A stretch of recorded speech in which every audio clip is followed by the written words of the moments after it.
Welcome back, my friends. Furtado here, the Rebel Turner. Got a new hat. About time, huh? Hey, today, want to thank one of you guys, subscriber, friend, who was kind enough to say, Al, I got a piece of wood that I want you to have. Right behind me. Received it yesterday. Miller Jones sent me a piece of New Jersey apple, and I opened it up. It's like, oh my God, the possibilities are endless. What I do with it, we don't know.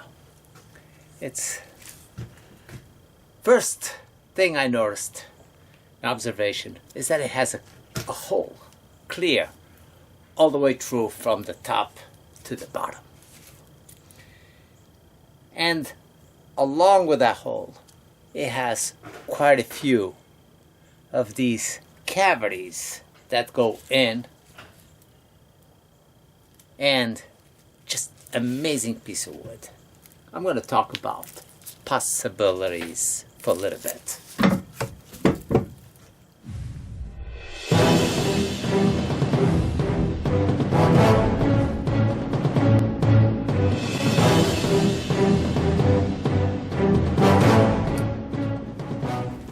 So, a lot of you are going to be commenting on this. I know that. And the comments will be like, Al, why didn't you do this to it? Yeah, I'm going to touch up on that subject.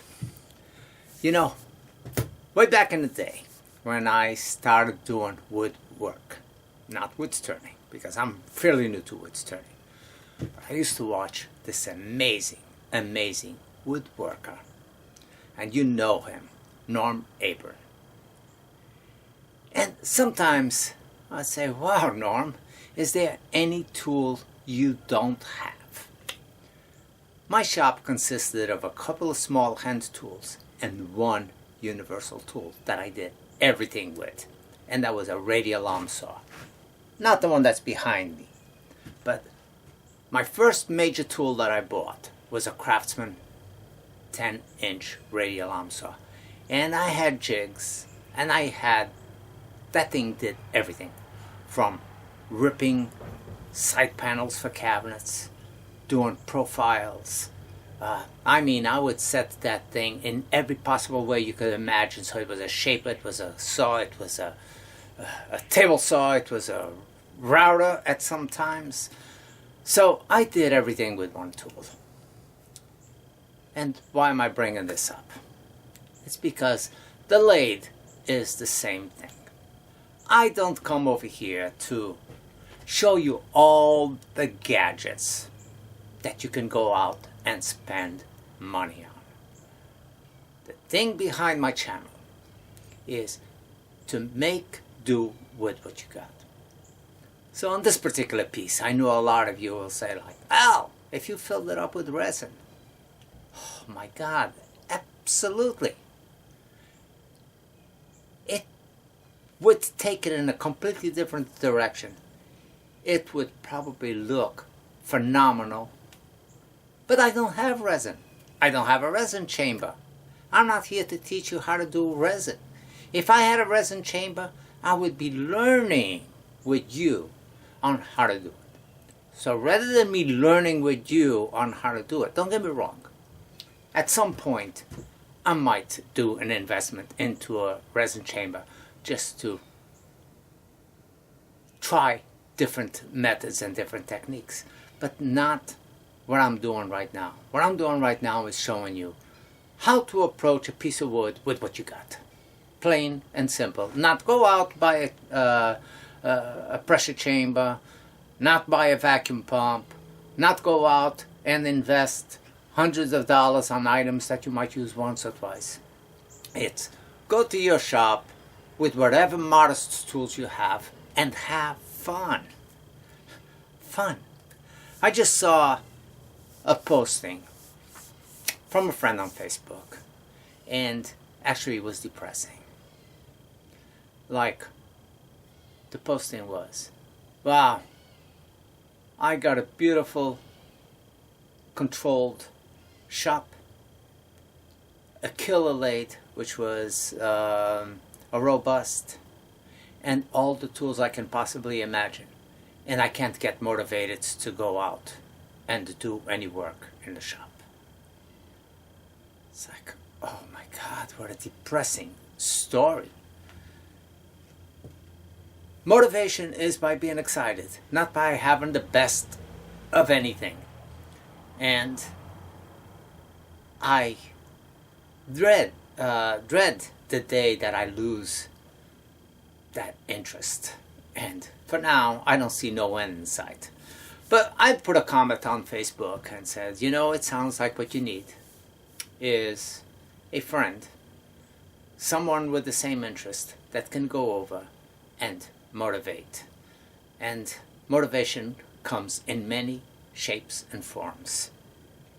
So hopefully he gets his motivation back and he starts going out there and doing and bringing his passion back up to wood turning. Well, let's explore this piece of wood.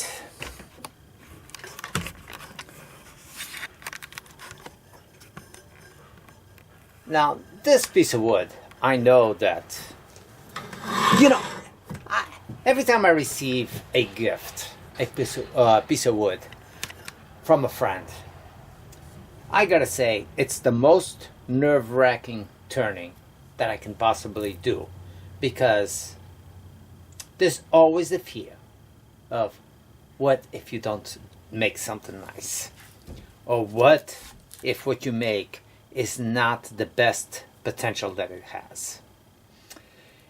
And I can tell you, if I turned it this way and created a platter from this orientation, a bowl, anything like that, fascinating character, burl, you name it, it's on this piece. This piece has everything there is to offer. But to turn it on this orientation, it forces me to do something with a filler, perhaps an epoxy or a resin, because this hole goes all the way through and it would show up on the bottom of the piece. And really that is what I see, and it's a rare occasion that I have a piece that I say, wow, on this particular case I wish I had this or that.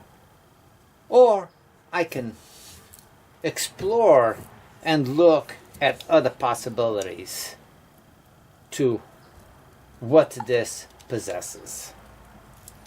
Now, if I lost some of this knob over here, and turned it in this orientation, I would end up with having natural edging on the two sides, but saw cuts on both ends. And to me, that is not a feature that I generally look for. I try to capture the thing in its full glory. If I brought up the piece more or less up to here, perhaps, I could maintain still the natural edge, but this hole is going to be going right through the top rim. So what I'm looking at here is I'm not going to waste this whole piece. I am going to cut this up, and I am going to do most likely an epoxy filler and fill up the bottom and let all these holes that are coming through the side play with the piece. So I'm going to bring it to the bandsaw and I'm going to chop it up about halfway on this, and we'll end up with an additional piece that will make something else for the future, and this one over here that will make today's project.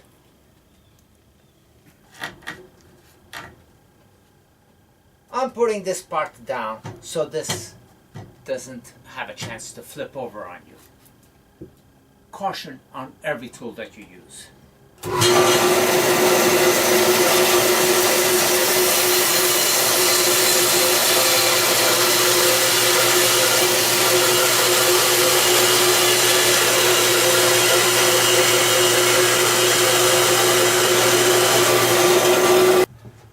Miller Jones.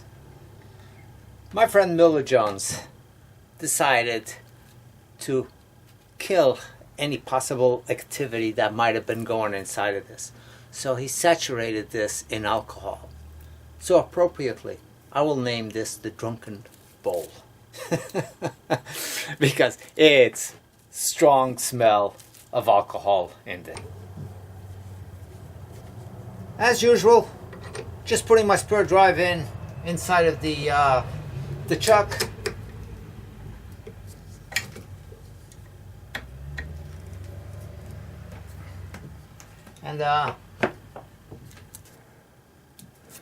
And I'm going to start it off with my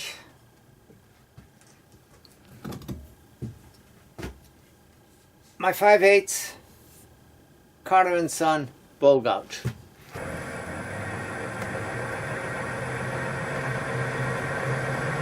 Okay, that's 500 RPM.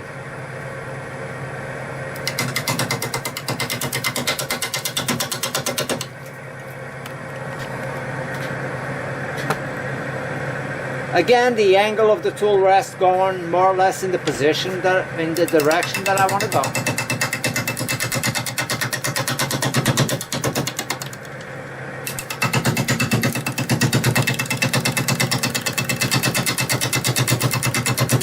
Something like this, you don't rush it.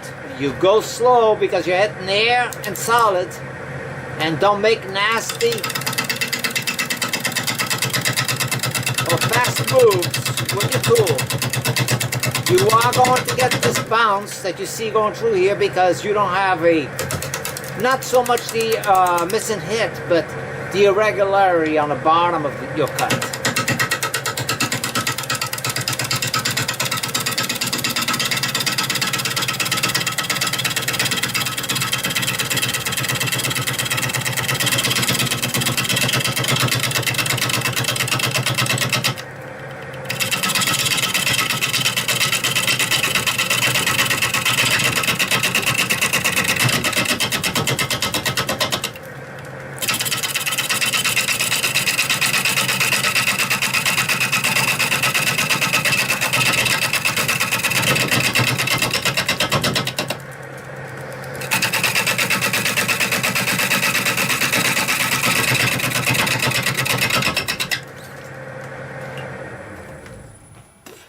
Oh my God, that's just beautiful.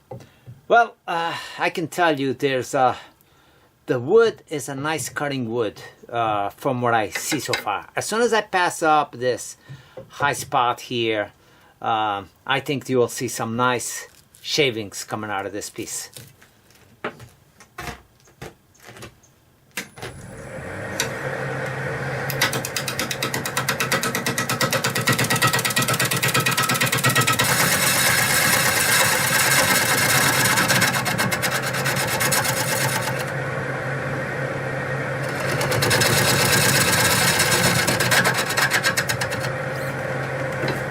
I'm going to create the tenon right over there and flip this over so I can work better.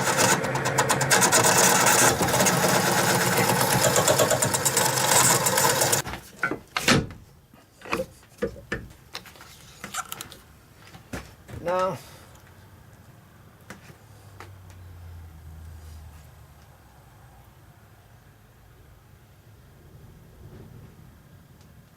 I still might make this the bottom. You know, never commit or never be so stubborn that you look at something for the first time and you say, yeah, I'm gonna do it this way. See what's happening with the piece once you start turning it. Because sometimes you'll see something a little different. So I'm going to do the same thing. I'm going to true this up more or less, and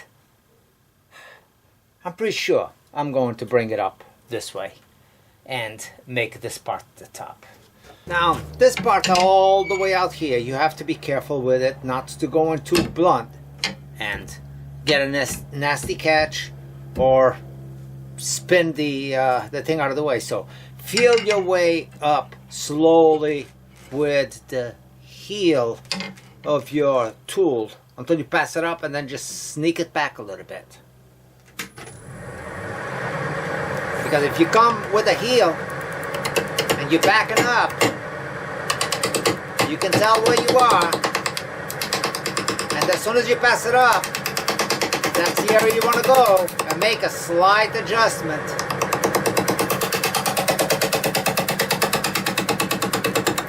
A slight adjustment on your direction of how your flute is facing.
If you don't feel comfortable coming from outside doing what I'm doing over here, you can always come in from the inside out.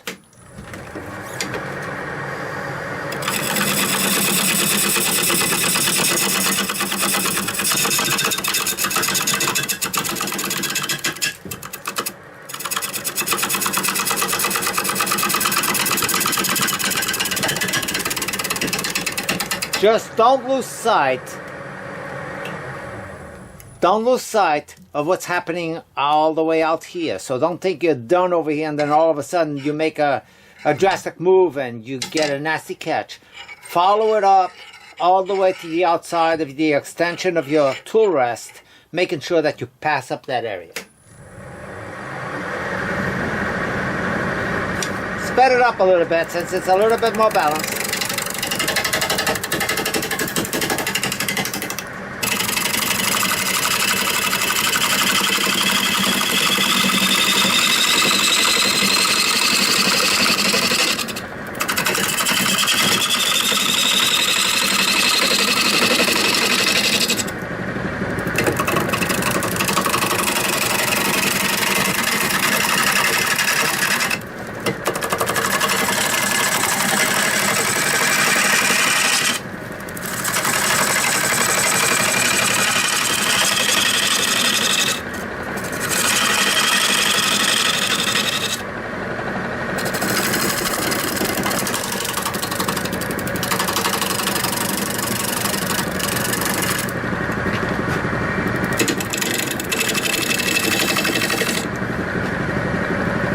Use whatever tool you feel is most suitable to do the job.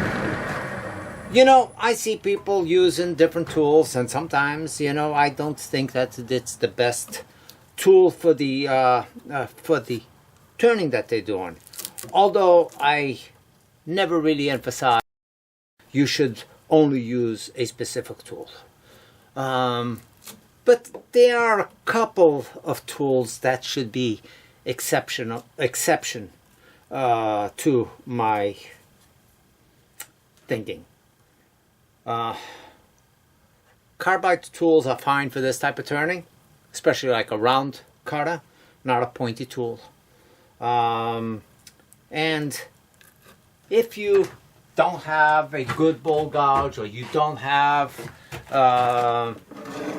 you know, certain tools, but you not recommending that you go out and do with a roughing gouge. But if you reshape your roughing gouge, which typically roughing gouges are pretty much straight across, if you reshape it, you can do a little work with caution. I would recommend reshaping it to somewhat like a bowl gouge tip and not have that straight across flute to do this type of turning. You can see all the characters here and not necessarily here. Gonna run my scraper, get rid of some of these spool lines.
Definitely a great opportunity to explore with some epoxy.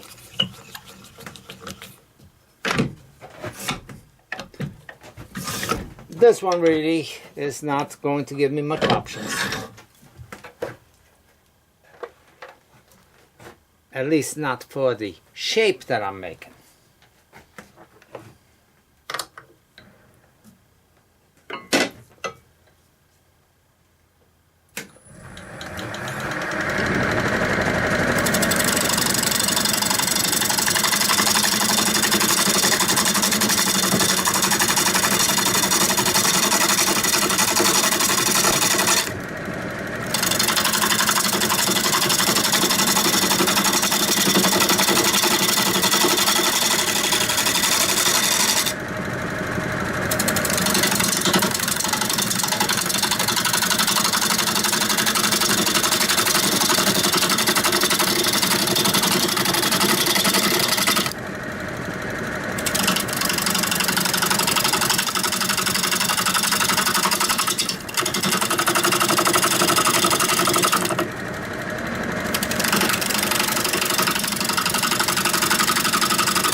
Looking at the piece at different states sometimes will give you a direction on which way you need to go.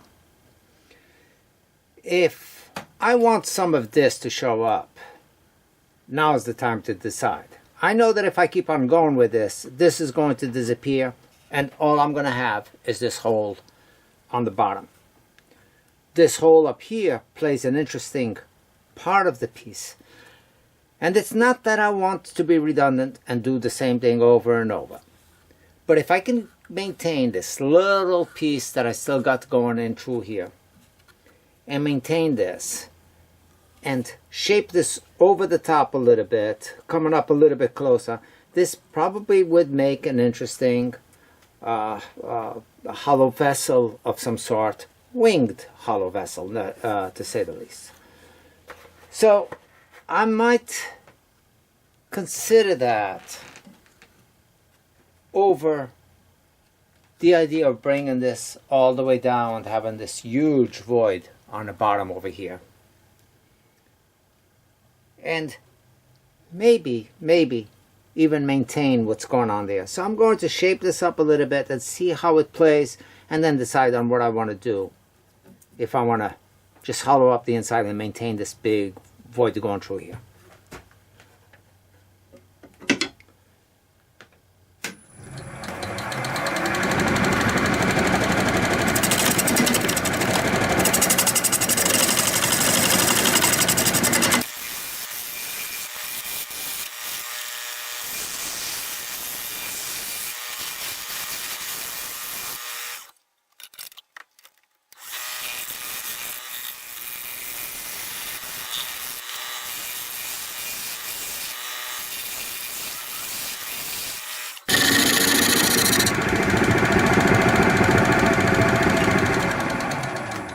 Now I reshaped this going in this direction more because I think it's important to have the top complement the bottom. I had a concave here and I had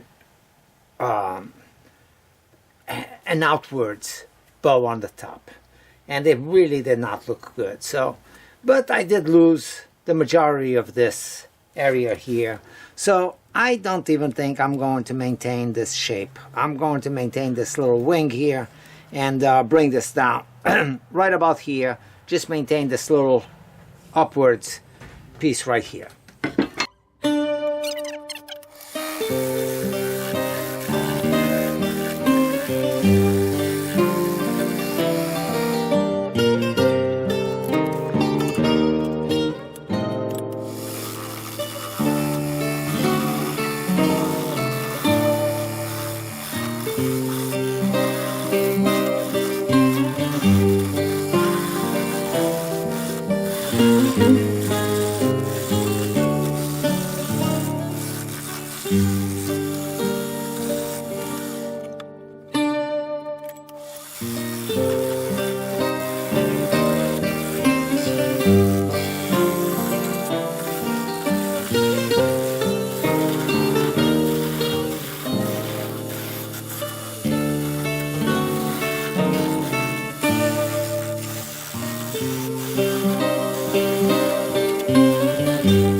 Well, this piece,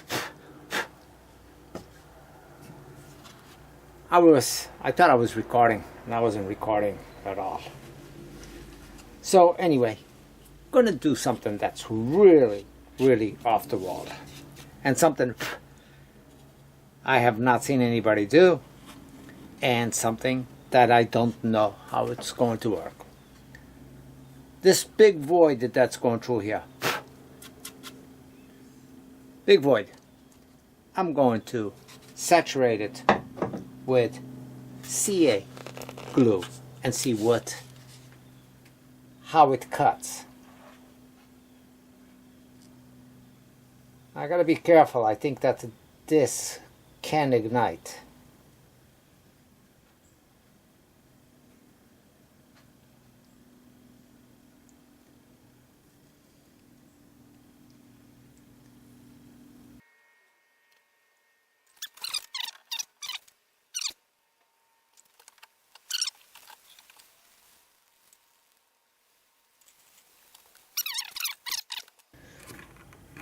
Well, I gotta say, I'm not so sure about this one.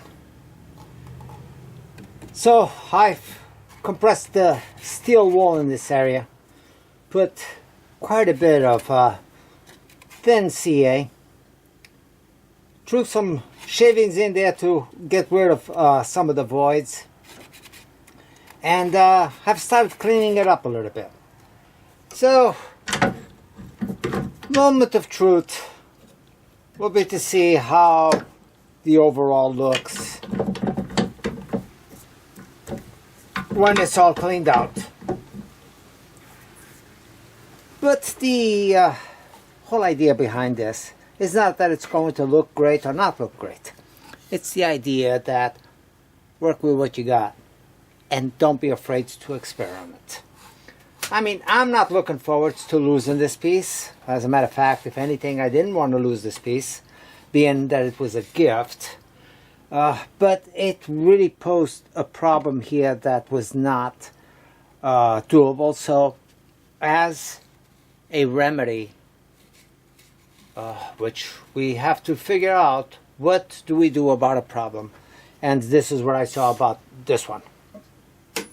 Other than using a resin, epoxy, or something that I did not have.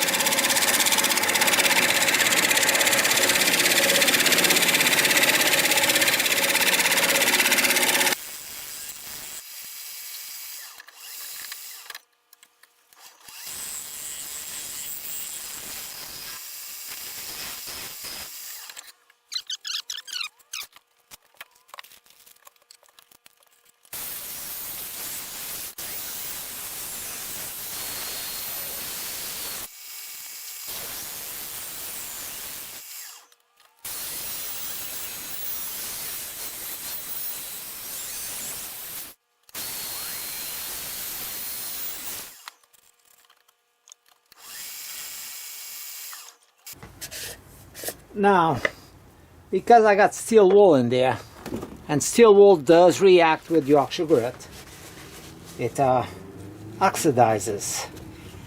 But seeing that that's protected with CA, I want to see what it does. Can always sand it off.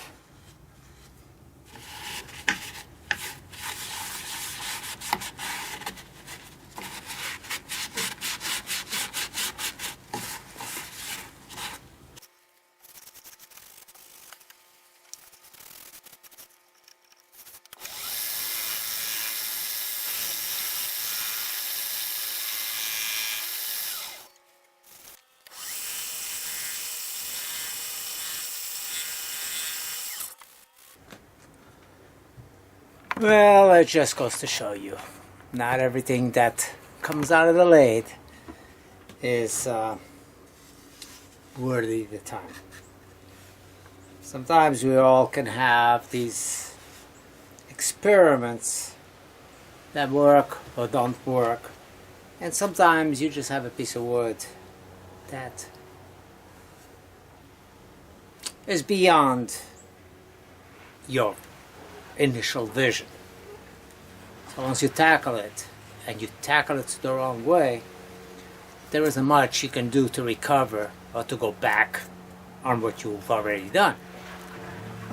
That's why I always emphasize it's important to look at your piece as it's developing. On this case, I could have looked at it all day long and still be staring at it, and it would have not changed because I cut it on a bandsaw, and therefore it only left me certain limitations.